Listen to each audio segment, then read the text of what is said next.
Oh wow! A traditionally animated film from a major American studio in theaters. Doesn't matter if it's done on computers. I can't wait to see its visual beauty. Deadpool? Oh. Deadpool? What? Why does everybody think I'm Deadpool? I thought Deadpool was a good guy. By the way, he should be saying that he's not me. Okay, because I came out, like, way before he did. Nah, I'm pretty sure you're Deadpool. Okay, I'm teasing a little. The visuals of Teen Titans Go to the Movies are fine for what they are. A glossier version of the Cartoon Network style that looks like it did have some money put into it. And I'd much rather watch a film that looks like this than the awful cheap textures of The Star or Sausage Party. Best to come back to the visuals later. So, what to make of this film? Only the second theatrical film based on a Cartoon Network television series? Yes, even if Cartoon Network wasn't involved at all in the production, it counts in my eyes. Well, before that, some context is needed on the series in question. If you know all this, and would rather skip straight to the section on the film, go to the timestamp on screen now. I won't judge you. So, Teen Titans Go. Briefly, it's a comedic reimagining of the Teen Titans show from the mid-2000s, sharing little with it outside of the basis of the character designs and returning voice actors. In practice, it is mostly a springboard for a grab bag of over-the-top weirdness. Superhero parodies are common, but as long as anything is absurd, and not wildly inappropriate for a kids show, it's fair game. And the show basically never hits the brakes, rarely having the patience to commit to a single thorough line even for a 10-minute episode. Now, there are several ways this can be taken. If you don't know, the show is most famous for two problems that aren't even its own fault: Cartoon Network clogging the schedules with it, and the complete 180 in tone it takes from the show it supposedly follows. The show itself largely has a reputation of being loud and obnoxious. A simple YouTube search reveals how much people hate it, seemingly to no end. A show would have to be absolutely toxic to deserve all that, and Teen Titans Go, surprise surprise, is not even close to that bad. What it is inconsistent and all over the board. Something not a lot of people know is that this show's scripts rarely get more than a single draft. Let's not concern ourselves with why this is. Instead, let's concern ourselves with the effect this has on the show. So, by effective relying on the quality of quick-thought ideas from the writers' brains, episodes can veer from gut-bustingly clever and hilarious, all the way down to cringe-inducing awful. Really, the only absolute statements I can make is that its attempts to mock its critics and fans are largely terrible, and that the first season's average quality was a good bit higher.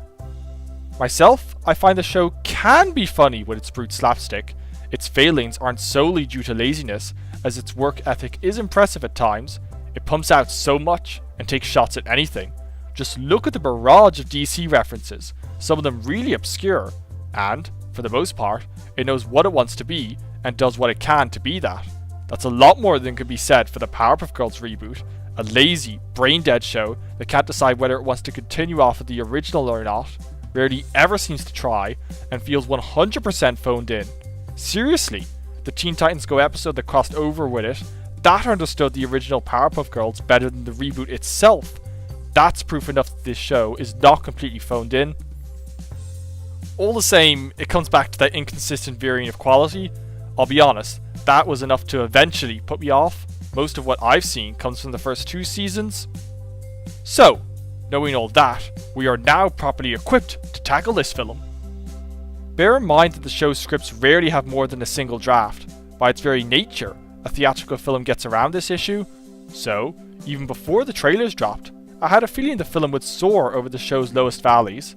Well, now I've seen it. And you know what? I think I quite liked it. In many ways, it does a lot that's impressive. It's still Teen Titans Go, mostly. It's goofy and dumb to a significant degree, and still largely a vehicle for seemingly random non-sequiturs with the occasional potty joke. The difference, then, is that extra writing time has allowed it to cherry-pick the best ones, rather than just emptying the bag of possibilities all over the script. What this means is this film is, mostly, consistently funny. Yes, Teen Titans Go, consistent, I'm as surprised as you are. And it's never boring. Lots of stuff is always happening, so if you don't like what the film is at a given moment, it'll probably change around in several minutes. Now, given its roots, it's still really frenetic, committing to points only for chunks of minutes at a time. But, unlike the series, where anything not inappropriate was fair game, this film largely keeps itself to a few subjects, and they're all smart choices, which helps alongside the tighter focus.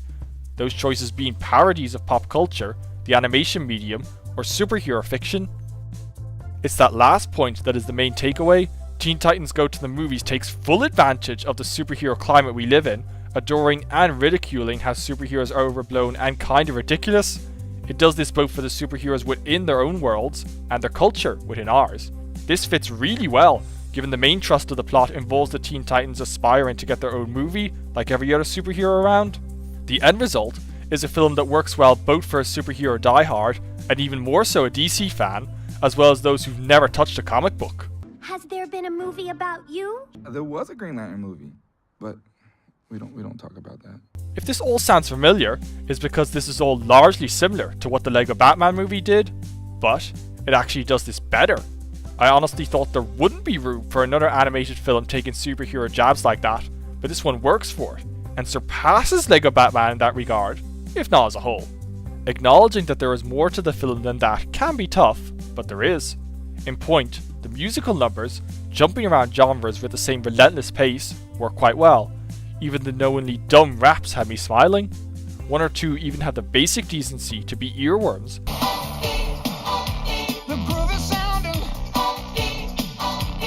And they are often helped by changes to the animation style for the songs that, like everything else, both mock and celebrate what they're parodying. Speaking of the animation, remember I said I'd come back to it? Well, here goes. It's hard to blame the film keeping its budget to $10 million, given the typically small reach for films based on American animated TV series, and it would be remiss of me to not point out the subtle visual changes, from very nice backgrounds to slightly more complex character models. But that's just it. The visual changes are subtle at best. I could actually understand someone claiming it looks no different than the show. On a cinema screen, this style of flash animation still feels pervasively weird, requiring an adjustment period. After My Little Pony the movie visually reached for the sun and made it all the way to the moon, well, you can understand my disappointment at this. All that said, it didn't actively bother me that much. This animation suits this material. Much like how many live action comedies can work with small budgets, so too can this film. Let's not forget the show is towards the high end of TV flash animation, and the aforementioned changes in animation style are always fun, even aside from whatever joke they're furthering. I think it's taking a jab at the idea of a Cartoon Network show like this in a cinema, but acknowledging that it loves animation as much as I do. I do love that, you know, truly. Of course, some gags don't work, largely a large chunk of the toilet humour. That the film commits to smug absurdity deflates the small handful of sincere moments, though they never last long. Given the relentless pace and pull no punches approach, it's not a film begging for lots of repeat viewings. Or maybe it is. I more mean that it can be a draining film, and I am grateful it is only 77 minutes long. Lastly, the action scenes, though not forgetting the humour, are played straighter, though only the necessary ones are included. The review's probably getting long by this stage, so it is a Teen Titans Go film, and probably feels like a long episode, only with carefully constructed writing and largely omitting the problems the creators doubtlessly know their show has. It's largely funny, and gets a real joy out of being so dedicated to nonsense humour, and I do get pleasure in seeing a smaller animated feature released by a big studio. If American animation is to break out of the rut of expensive CG and create an audience for small-scale animated features, well, better this exists to help that along. By the way, stay for the credits, you'll thank me later. So, Teen Titans Go to the Movies clocks in at number 4, though its closeness to the list's bottom says more about the really solid state of these 5 films than about the film itself. Honestly, it's on the same good level as Early Man, but I'm giving the edge to the Aardman claymation on the grounds of its stop-motion animation style. But, if the visuals matter far less to you, feel free to swap their places. Don't be surprised if they trade places towards the year's end. And with that, looks like we're all done with this summer's theatrical animation. We're taking you down! How are you gonna do it? What are you gonna do? You gonna fart on me? We wanna have a dance-off? You gonna annoy me to death with your waffles? I hope you enjoyed the video, folks. Be sure to let me know your thoughts on both the review and Teen Titans Go to the Movies, if you've seen it. Plus, liking, subscribing, all that good stuff would really help spread the channel's reach, as would some social media follows. Every little bit helps, you know. Until next time, folks.